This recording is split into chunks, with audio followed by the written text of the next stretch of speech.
Hi, it's Danielle. Welcome to my perfume journal where I document my love of perfume. I am back with part two of my collection video where I'm going through all of my perfumes, my bottles, my decants, my travels, and my minis in chronological order. So, in order of the years that the perfumes were released. So, where we left off in part one, I talked about all of my perfumes from the pre 1970s through the 1990s. The 70s and the 80s, in particular, were the most formative for me, as those were the years where all the perfume nonsense started. So, as we move through the 2000s, the 2010s, and the 2020s, I'm sure I will be a little less chatty about my perfumes, even though I could be super chatty because I love them all. I will save my chattiness for other videos. Let's go through all of the perfumes in my perfume collection that have been released over the last 26 years. So starting out with Michael from Michael Kors from 2000, big, huge, fleshy bubblegum tuberose with spice and woods, super bold and absolute stunner.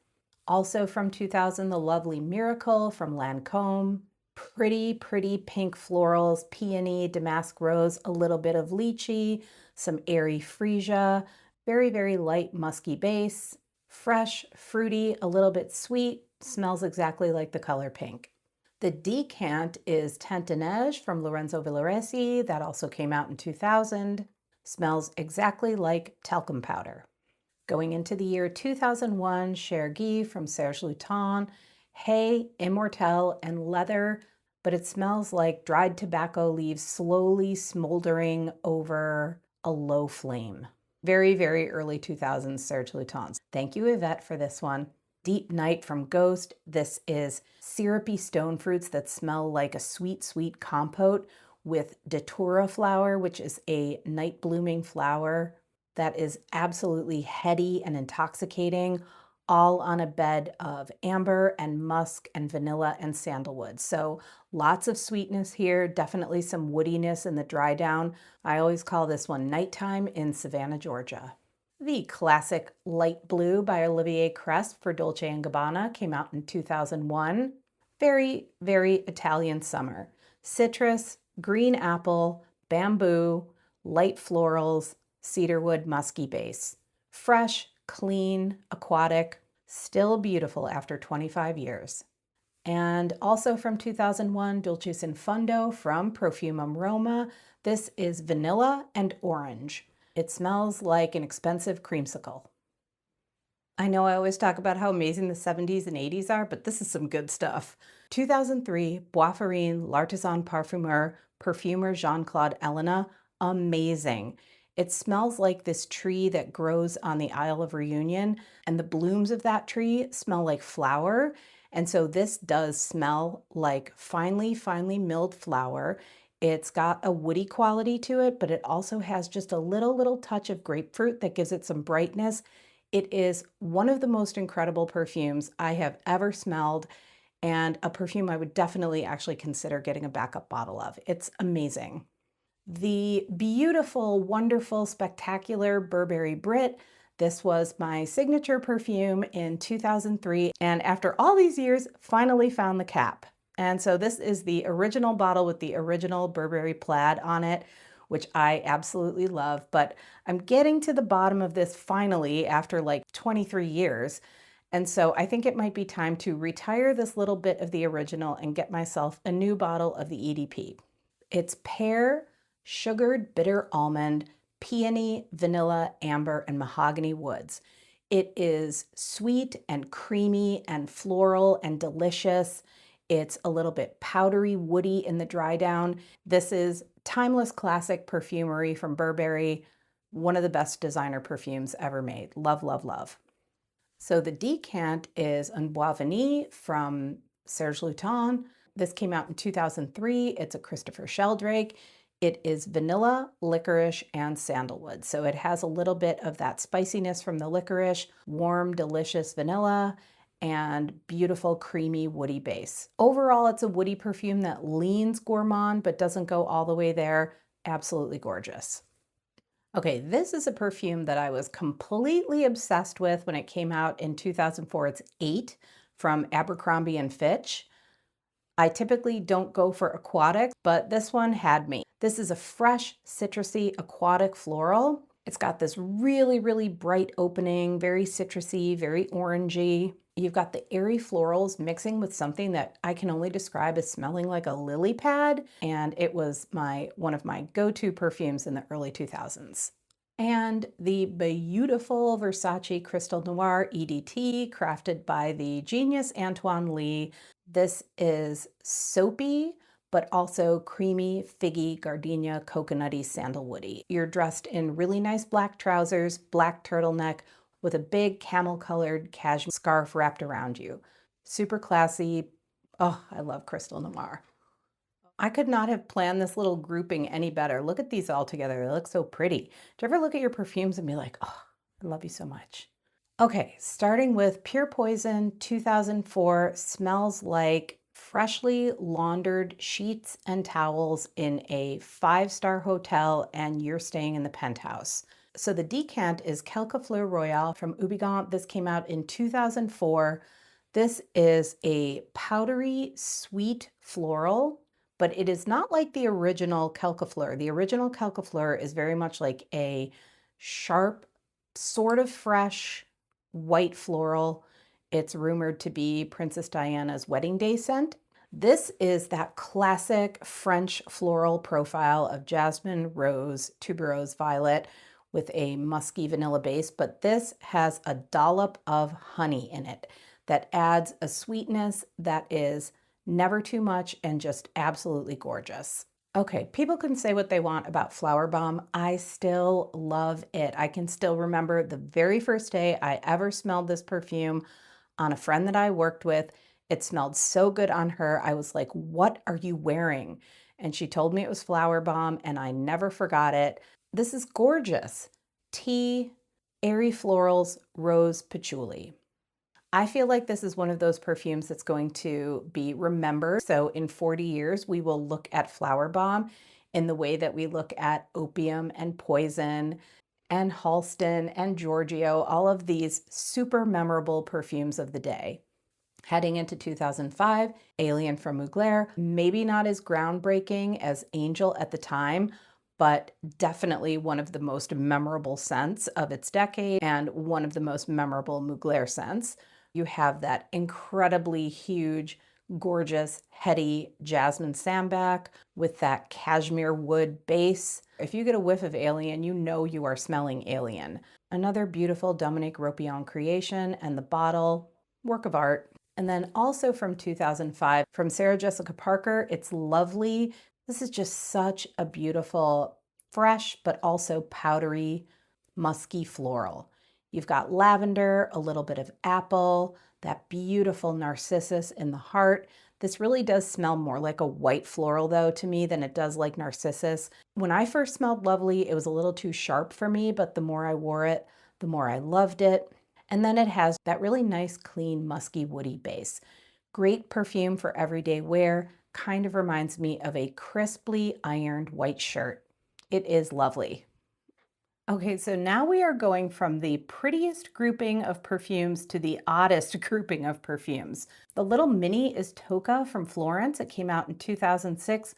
Beautiful, fresh gardenia perfume, just a pure, true gardenia. Tocca, I think, does watery florals really, really well.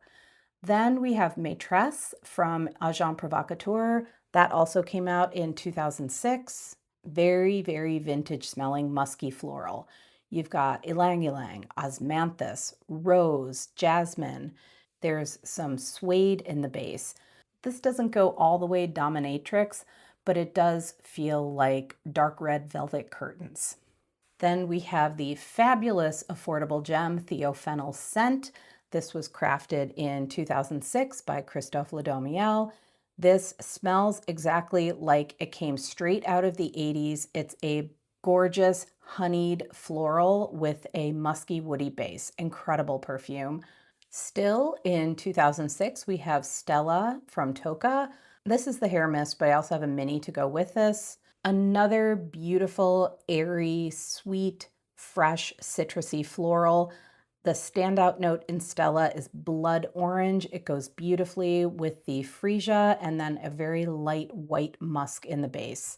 Smells exactly like the peachy color of the liquid. Doesn't smell like the fruit peach, it smells like the color peach. And a perfume oil from the independent artisan brand Arcana Wildcraft. This is Holy Terror. Came out in 2006 and it smells exactly like a Catholic church. Okay, so all of these perfumes are going to round out the 2000s. First, we have SJP's Covet from 2007. This is the tarot card reading witch who lives in the woods and makes artisan chocolates. It's lemon, lavender, dark chocolate, and woods. Super interesting, and there's nothing else like it.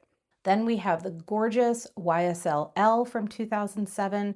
That is the one in the tall pink bottle with the gold belt around its waist. This is the closest thing I've ever found to the discontinued Midnight Poison from Dior. This is a rose and peony patchouli with a little bit of lychee and red berry for just a touch of extra fruitiness, but still a very bold, very striking perfume. Then we have the mini of 3121, the perfume that was created for Prince. When it first came out, the liquid in the bottle was, of course, purple. This is like every white floral under the sun and patchouli. And that's pretty much it. And the word is that Prince absolutely hated this perfume. And personally, I think they could have done the purple one a little bit better. Then also from 2007, the gorgeous Chanel No. 5 Eau Premiere. This is a lighter, more modern version of Chanel No. 5. So soapy white florals and musk. Just an absolute classic Audrey Hepburn kind of a perfume. Then a little perfume oil of Coquette Tropique from Moniette Paris. Moniette went sort of as viral as you can be in 2007 with the original Gardenia Pear Vanilla Oil. This one is the same thing with some added frangipani. So it's just an amped up, sweet, creamy, tropical floral. Beautiful perfume oil, wonderful in the summer. Next is a perfume that I actually just added to my collection. I have been eyeballing this one for quite some time. This is Ultra Red from Paco Rabanne. This is a really weird perfume. I picked this one out because it had notes of strawberry and licorice, but the jury is still out for me on this one because I'm really not picking up the licorice, and that's what I was most looking forward to when I blind bought this perfume. This is just a lot of red berries and plasticky synthetic muss.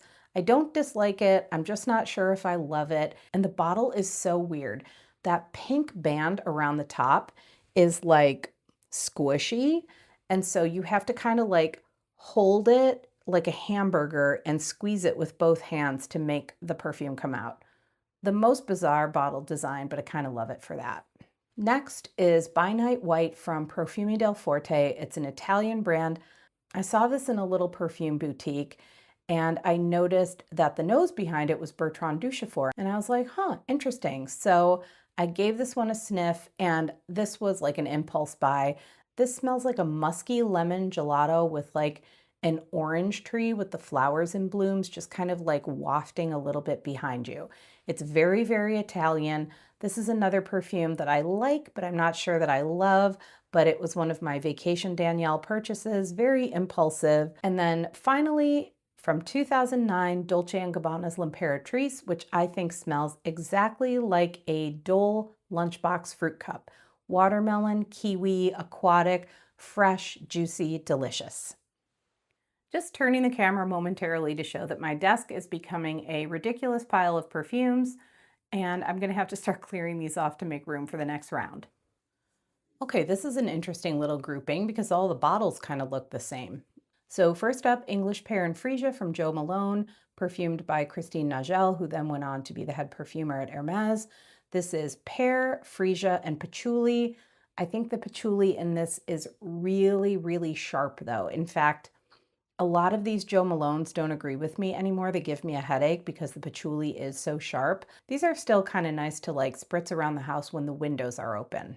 So somebody asked me in the comments the other day if I save my empties, and my answer was no. However, I did save this one, and there's a reason for that, and it's because, so this perfume came out in 2010. I bought this a few years after it was released.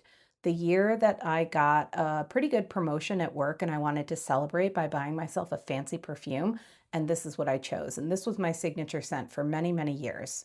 This is another one of those perfumes that I think will be remembered in 40 or 50 years. Beautiful, fresh, juicy quince, little bit of tart grapefruit, that lovely purple floral jasmine heart, and that soft white musky base. A beautiful creation by Jacques Polge. That's just it. It's just pretty. 2011 Jo Malone, another Christine Nagel. This is Earl Grey and Cucumber. So this is a lot of bergamot like you would get in an Earl Grey tea, cucumber, and it says a little bit of beeswax in it, so it does have like a little bit of a waxy quality to it. In fact, when you put it on, it almost feels waxy or slippery. Not my favorite to wear anymore, but I do like keeping these around. Next is Dolce Aqua from Perfume Aroma. This is simple syrup or sugar water. This would be the perfect perfume to wear to a butterfly conservatory if you wanted all the butterflies to land on you. Next is Pomelo from Jo Loves. This is her namesake brand that she created after she sold Jo Malone London. This is a very fresh, spicy, green citrus perfume.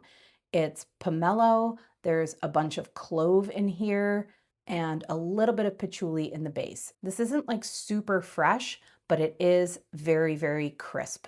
And then the decant on the end is the little tiny bit that I have left of the beautiful Shalimar L'Initiale from Guerlain. It's L'Initiale because it's supposed to be someone's first Shalimar. It's kind of a lighter, sweeter Shalimar. It doesn't have all that leathery smokiness to it. The liquid is a blush pink, and that's exactly how it smells. And it comes in just this beautiful fluted bottle with a French blue tassel. It's one of the most beautiful Shalimar flankers. So all of the perfumes in this grouping are from 2012, starting with Blackberry and Bay from Jo Malone. This was one of my signature scents. This is blackberry and bay leaf, but to me, this smells a lot like grapefruit. It's very crisp and very fresh, and it also has a little bit of that peepee floral that I really like in a perfume. I know a lot of people find that disgusting, but I really love that kind of twang in a perfume. Then we have the fabulous affordable Gem Blanc from Courrèges. It came out in 2012. This is a powdery rose violet with a little tiny bit of lychee and a white musky base. Just a really easy wear in this super cool 70s style bottle for $20. Next, we have one of my favorite woody perfumes of all time from 2012, Lumiere Blanche from Olfactive Studio. This is like wonderful chai spices. You've got cardamom, some star anise, and cinnamon swirled around in some almond milk with sandalwood, powdery tonka bean, and white musk. This smells translucent. It's as if you took all of these ingredients and put them through a beauty filter. Then we have the discontinued Rebelle from Rihanna, one of my favorite celebrity scents. This came out in 2012. This is beautiful stewed fruits. You've got strawberry and plum. You've got some spicy ginger in here. There's powdery almondy heliotrope with some cocoa. And then in the base, you've got a rich cup of black coffee with some amber and musk. It's very decadent. It's very delicious. This doesn't go all the way into edible gourmand territory. This is much more of a flormand. And finally, we have Rosamunda from Laboratorio Olfattivo. This is your standard saffron rose oud, but the thing I love about Laboratorio Olfattivo is their price point. A 100 ml bottle, now I don't know what they're going for nowadays, but a 100 ml bottle was around, I don't know, $125 the last time I checked. They hire amazing master perfumers to create for them, and then they sell their perfumes at a very reasonable price. Okay, from 2013, Omo Heli from Diptyque. This was crafted by Olivier Pechot.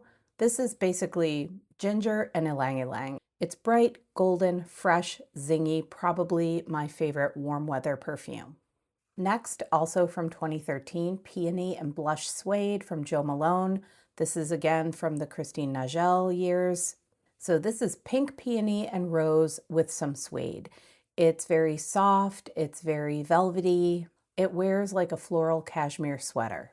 Next is Cerezo from Perfume Aroma. This came out in 2013. This is dark chocolate, orange, and woods. This is not an edible dark chocolate gourmand, but it's more of like a woody, powdery gourmand. So this leans more into a perfumey gourmand than a hyper-realistic chocolate perfume. From 2014, Calvin Klein's Reveal. I picked up this little roller ball because I was curious about a salt and pepper perfume. I wasn't quite sure the first time I tried this perfume. There's something a little bit odd about it. You definitely get that sort of savory salt and pepper from this, but there's ambergris and some solar aspects to this that didn't quite agree with me the first time I wore it, but I don't like to give up on a perfume after just one wear, so this one is actually on my March perfume tray so that I can get to know it a little bit better. And moving into 2015, another diptyque by Olivier Pechot. This is Benjoin Bohème. This is an amazing, woody, resinous, ambery, spicy, benzoin-based perfume. There's some patchouli and Peru balsam in this. This to me smells like liquid gold. Okay, I have a whole bunch of perfumes from 2015 apparently. So the first perfume is Heliotrope from Perfumer H. This is Lynn Harris's own brand. After she sold off Miller Harris, she branched off and created her own boutique perfumery. This is a beautiful, powdery, almondy heliotrope, but there's a hint of green here from some neroli, and then just a little teeny tiny touch of incense. My absolute favorite heliotrope perfume I've ever smelled. From 2015, this is Incarnata from Anatole Le Breton. This was my first purchase of 2026, so my first purchase of this year. This perfume smells to me exactly like a vintage Avon lipstick that morphs into a stick of big red chewing gum. Next is the 2015 version of Infusion de Riz from Prada. This was perfumed by Daniela Andrié. This is one of the most perfect iris perfumes I have ever smelled. It is simply iris with a little bit of green from some neroli on a woody, musky base. It is my all-time favorite travel perfume. Fits any occasion. So of all the Britney Spears perfumes I've ever owned, this is the only one that's left in my collection. This is Intimate Fantasy. So this is lemon, brown sugar, lily of the valley, and jasmine, a little bit of lychee, some heliotrope and vanilla, and a light musky base. But what I get from this perfume is coconut. I don't know why, but this perfume smells like coconut sugar to me. And I love to wear this with the Frosted Coconut Snowball Body Cream from Bath & Body Works. They work beautifully together. You get that like sort of creamy, sweet, powdery, gourmand kind of thing going on. Delicious.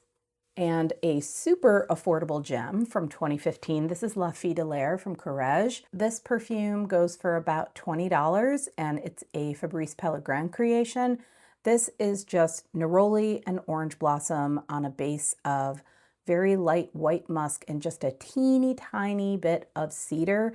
It's light and airy. It smells exactly like if it were springtime, you walked by an orange tree that was in full bloom. It just smells like a really natural, fresh, breezy orange blossom. I am being so good every time I refresh this tray. I'm putting all of the perfumes back where they go. Okay, so we're still in 2015. First is Mimosa and Cardamom from Jo Malone. This is pillowy, fluffy, sweet, creamy, powdery mimosa with just a touch of spicy cardamom. If you have ever smelled Fleur's Not My Baby, I don't know if they still make that or not, but they smell exactly the same. Next is Pomelo Paradis from Atelier Cologne. This was from Ralph Schweiger. This is a delicious, bright, juicy orange perfume with a touch of orange blossom and some mint.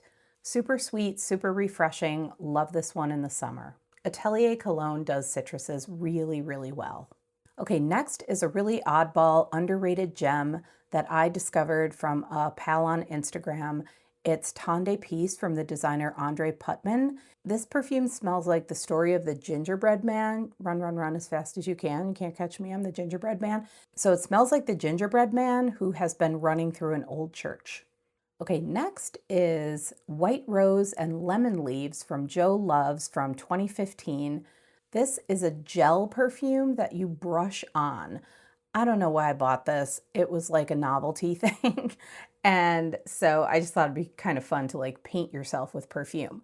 But this perfume basically smells like a very sharp white rose with a lemony leaf kind of scent to it. Very straightforward, linear white rose. Okay, then I have a 5 ml decant of the 2015 formulation of Fève Delicieuses from Christian Dior's Privé collection.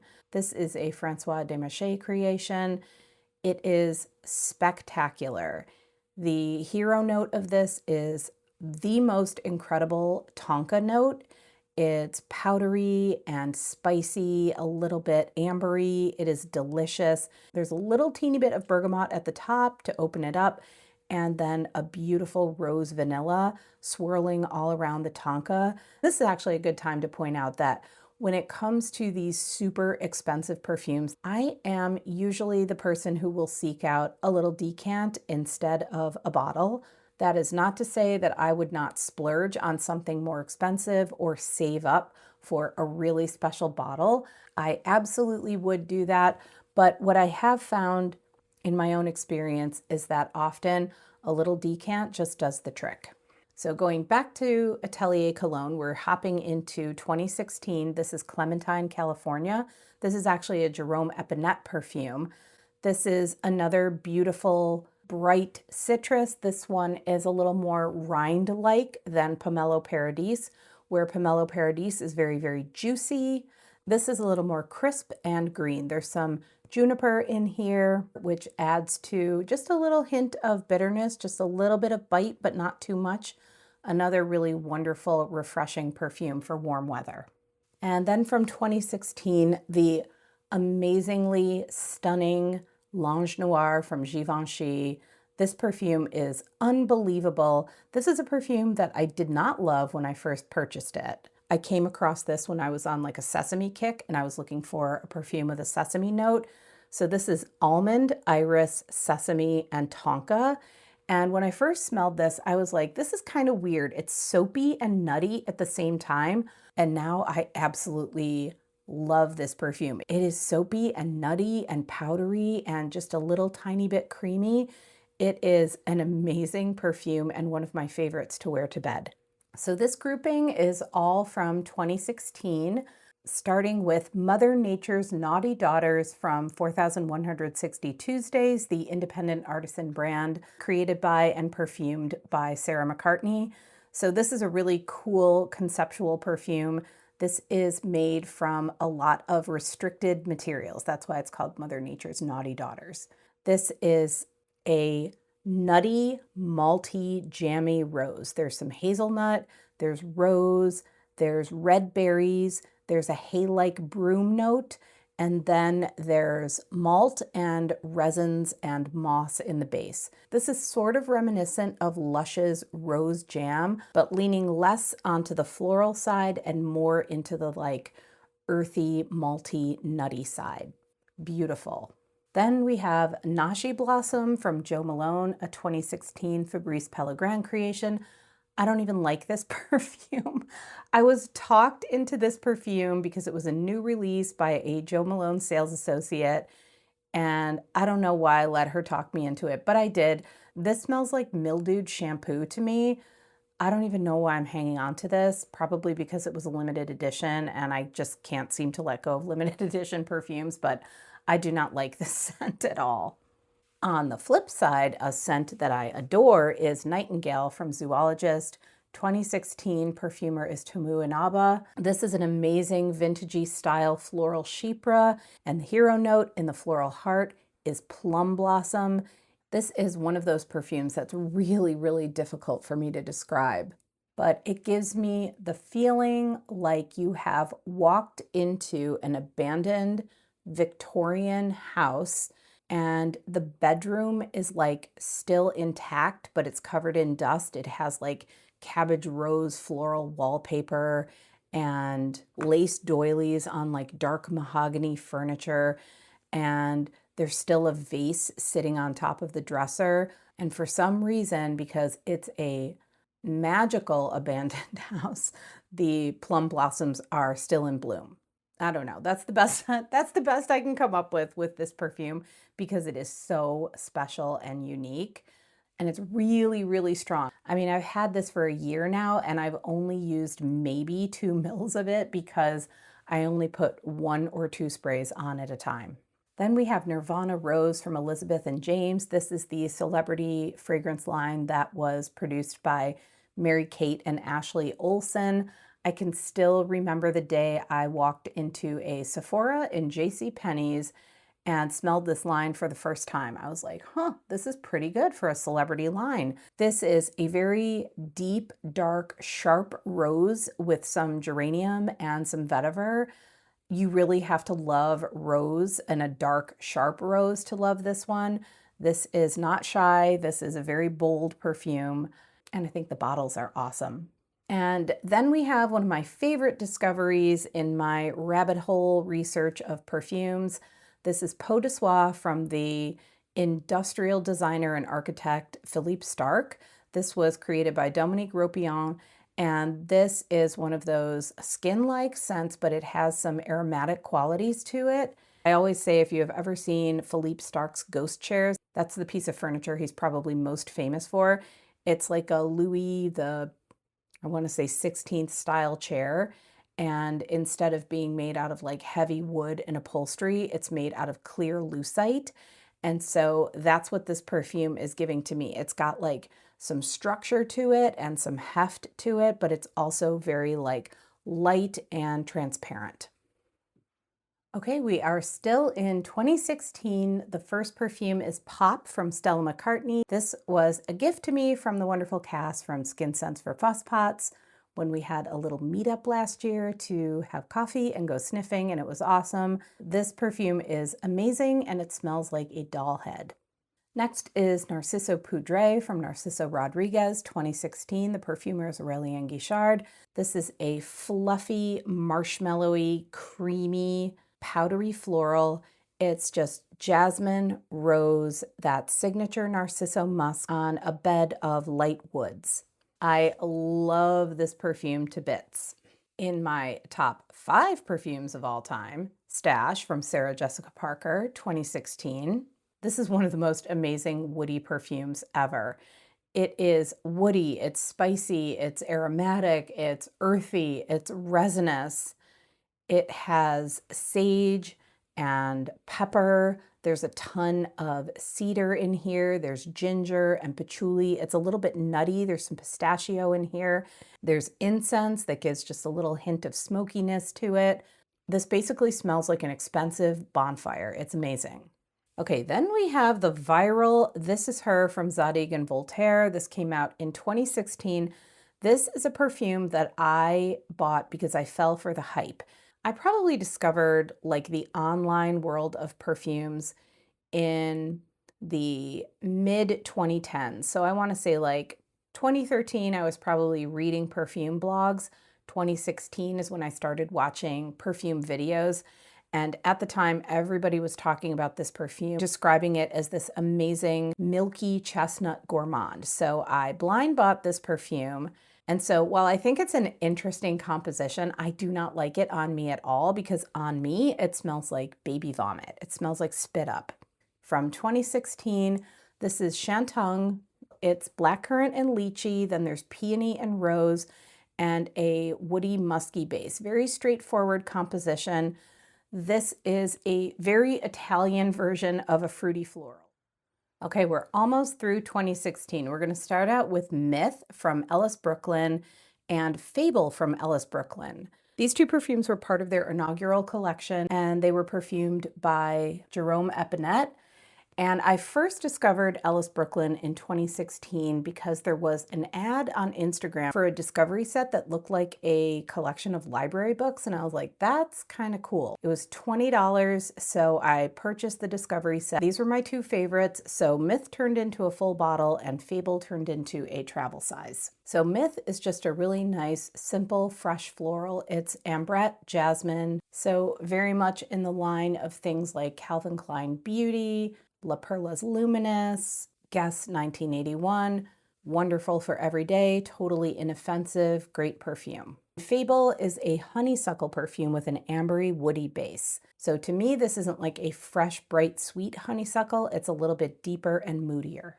Then from 2016, the amazing Angel Muse. This is the Angel DNA with a swirl of Nutella in it. So it's like a hazelnut, cream, chocolate, pistachio version of the original Angel.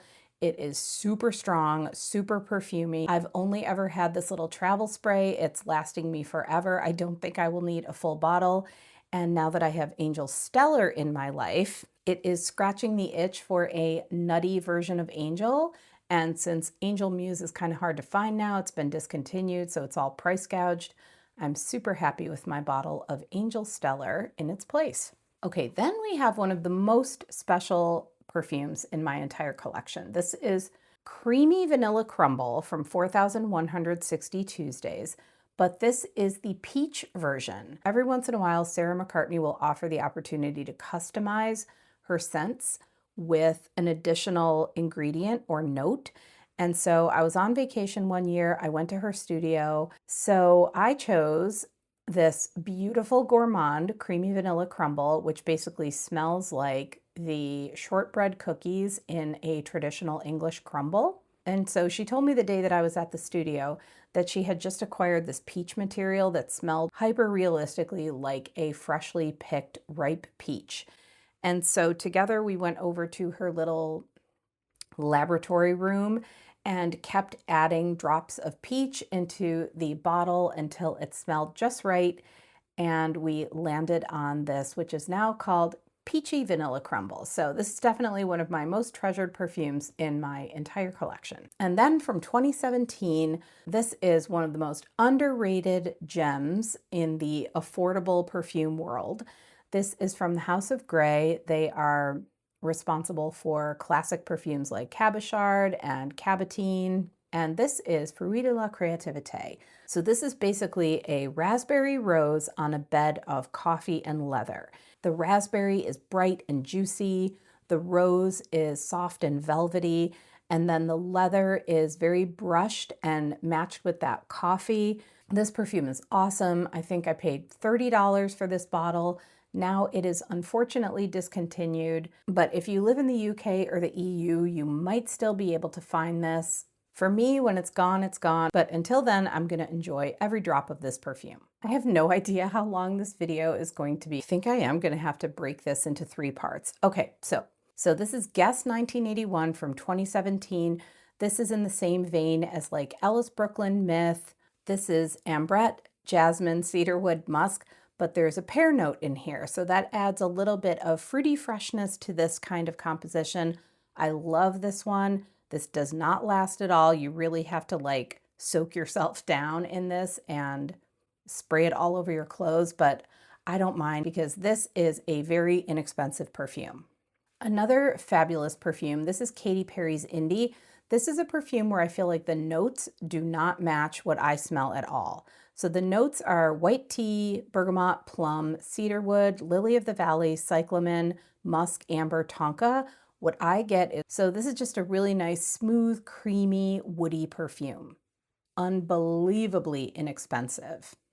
$10, $12 maybe, totally worth it. So next is a weirdo perfume in my collection. This is L'Oreille de Bois from Jacques Fath, and it was perfumed by Luca Maffei. This is one of those brands that is either, it's kind of like Courrèges. You can find these perfumes for hundreds of dollars, or you can find them for like 20 bucks. I don't understand how that works, but whatever, this is one of the affordable Jacques Fath perfumes. The heart of this is like polleny spring florals, and then the base is spicy and honeyed and woody. So the best way I can describe this is vase water chai. Then we have the super viral Glossier You from 2017. This was the boom of the Your Skin But Better Woody Iris Ambroxan trend. I actually stumbled across this when my sister-in-law bought me a bunch of Glossier skincare for Christmas one year, and it came with a sample of Glossier You. And I remember smelling the sample. It was one of those like peel open ones like you'd find in old magazines. And I was like, huh, this is different. This smells really good. I'm going to just pick up a bottle because at the time it was not very expensive. I think I only paid like $50 for it. And here we are almost a decade later. Glossier You is still going strong, and so is this genre of perfumes. And then we have a 2017 creation from Maison Violette. This is a Natalie Lorson creation, and one of the great regrets that I did not pick up a full bottle of this before it was discontinued.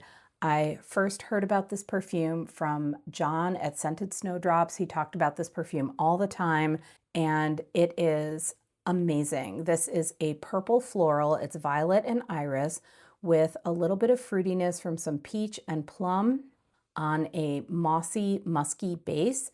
But what this perfume gives me is the image of a blanket of purple flowers on the Scottish moors on a foggy day. There's just something a little bit moody and gloomy about it that I love.